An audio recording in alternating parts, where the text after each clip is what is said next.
तो चलिए आज के इस एक्सप्लेनर में सीधा मुद्दे पर आते हैं। उत्तराखंड, जिसे हम सब देवभूमि यानी देवताओं की भूमि के नाम से जानते हैं, आखिर उसे ये महान उपाधि मिली कैसे?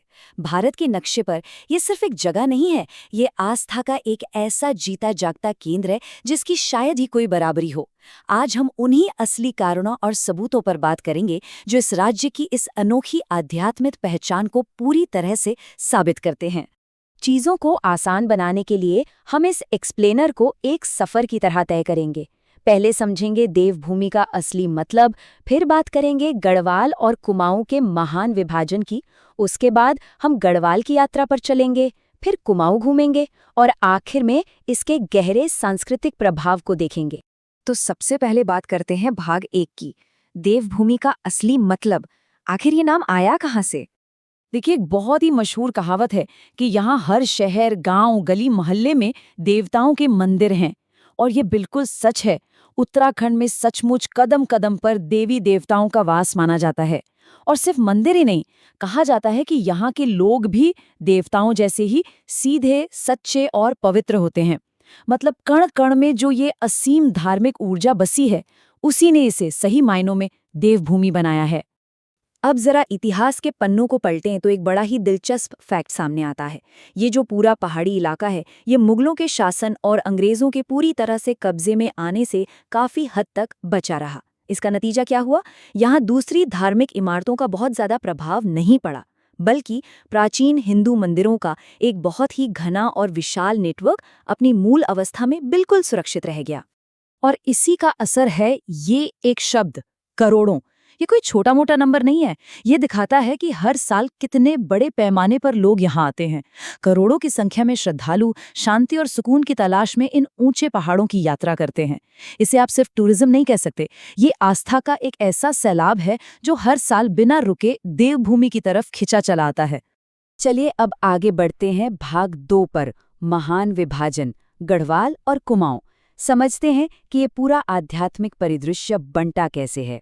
तो प्रशासनिक और सांस्कृतिक रूप से देखें तो ये पूरा राज्य बहुत ही सलीके से 2 अलग अलग हिस्सों में बटा हुआ है। एक तरफ है गढ़वाल क्षेत्र, जिसमें 7 पवित्र जिले आते हैं, और दूसरी तरफ है कुमाऊं क्षेत्र, जिसमें 6 पावन जिले शामिल हैं। कुल मिलाकर हो गए 13 जिले, और इनमें से ज्यादातर जिले सुरक्षित रूप से इन खूबसूरत वादियों और पहाड़ों की गोद में बसे हैं। अब बारी है भाग 3 की, गढ़वाल की यात्रा। चलिए इन 7 जिलों की एक वर्चुअल तीर्थ यात्रा पर चलते हैं। शुरुआत करते हैं मैदानी इलाके से, यानी हरिद्वार से। हम सब जानते हैं कि हरिद्वार को ईश्वर का प्रवेश द्वार माना जाता है। गंगा किनारे बसा ये शहर अपने आप में एक पूरी तीर्थ नगरी है।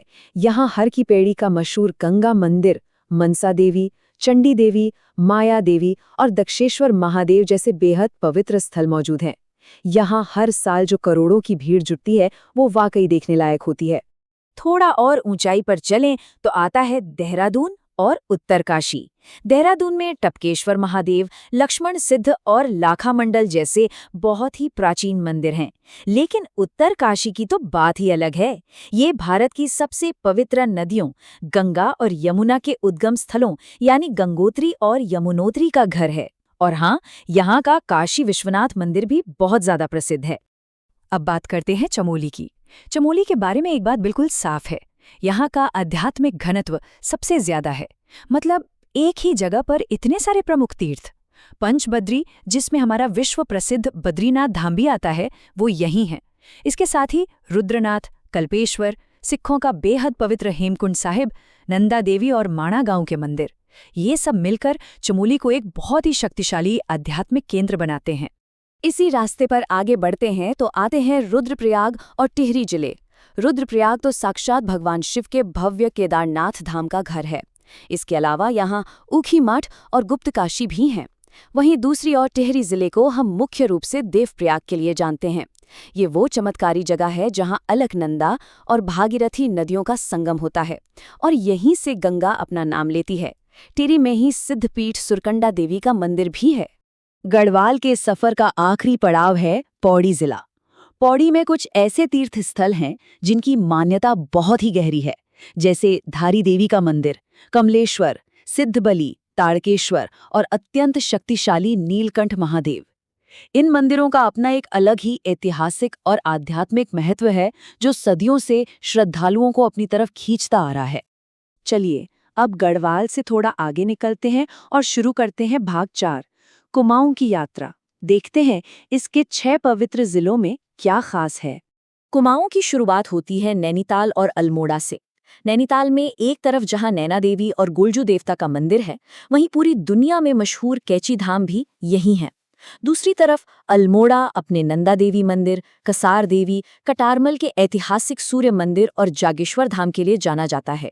जागेश्वर धाम के प्राचीन मंदिरों का वो पूरा समूह वास्तुकला और आस्था का एक बिल्कुल अद्भुत संगम है। अब आते हैं पिथौरागढ़ पर। भौगोलिक रूप से ये जिला बहुत अहम है। यहाँ सिर्फ हाट कालिका मंदिर या वो रहस्यमयी पाताल भुवनेश्वर गुफा ही नहीं है, बल्कि ये वो ऐतिहासिक गेटवे है जहाँ से होकर सदियों से कैलाश मानसरोवर की महान यात्रा गुजरती आई है। ओम पर्वत के दर्शन भी इसी जिले से होते हैं, जो इसे सीधे सीधे एक अंतर्राष्ट्रीय आध्यात्मिक पहचान देता है। बागेश्वर और चंपावत जिले इस विरासत को और भी मजबूत बनाते हैं। बागेश्वर में आपको राजसी बागनाथ और बैजनाथ मंदिर मिलेंगे, जबकि चंपावत में बालेश्वर महादेव की वो शानदार वास्तुकला, पवित्र पूर्णागिरि मंदिर और सिखों का महत्वपूर्ण मीठा रीठा साहिब मौजूद है। कुमाऊं के इस सफर को खत्म करते हैं उधम सिंह नगर के साथ। ये जिला इस राज्य के हर धर्म को साथ लेकर चलने वाले स्वभाव को दिखाता है। यहाँ अटेरिया देवी और चैती देवी जैसे प्राचीन हिंदू मंदिरों के ठीक साथ साथ बेहद पवित्र नानक मत्ता गुरुद्वारा भी स्थित है। ये वाकई सर्वधर्म संभाव की एक बेहतरीन मिसाल है। अब हम अपने इस एक्सप्लेनर के आखिरी हिस्से पर पहुंच गए हैं, भाग 5, सांस्कृतिक प्रभाव। चलिए थोड़ा पीछे हटकर देखते हैं कि इस पूरी भौगोलिक और आध्यात्मिक सघनता का असल में क्या मतलब निकलता है। देखिए, एक बात समझना बहुत जरूरी है। देवभूमि का असली दिल सिर्फ उन बड़े बड़े 4 धामों या मशहूर टूरिस्ट स्पॉट्स में नहीं धड़कता। हाँ, वहाँ लाखों लोग जाते हैं, लेकिन उनके अलावा भी इस राज्य में हजारों ऐसे छोटे छोटे स्थानीय गांवों के मंदिर हैं, स्थानीय देवताओं के थान हैं, जिन्हें लोग पूरी शिद्दत से पूजते हैं। असल में यही वो मजबूत नींव है जो उत्तराखंड की देवताओं की भूमि वाली इस अंतिम पहचान को हमेशा के लिए पुख्ता करती है। इस एक्सप्लेनर को खत्म करने से पहले सोचने के लिए एक बहुत ही दिलचस्प सवाल छोड़कर जाते हैं। क्या आप जानते हैं कि भारत में एक और राज्य है जिसे पूरे गर्व के साथ देवभूमि कहा जाता है? सोचिए जरा, वो राज्य कौन सा हो सकता है? इसी सवाल के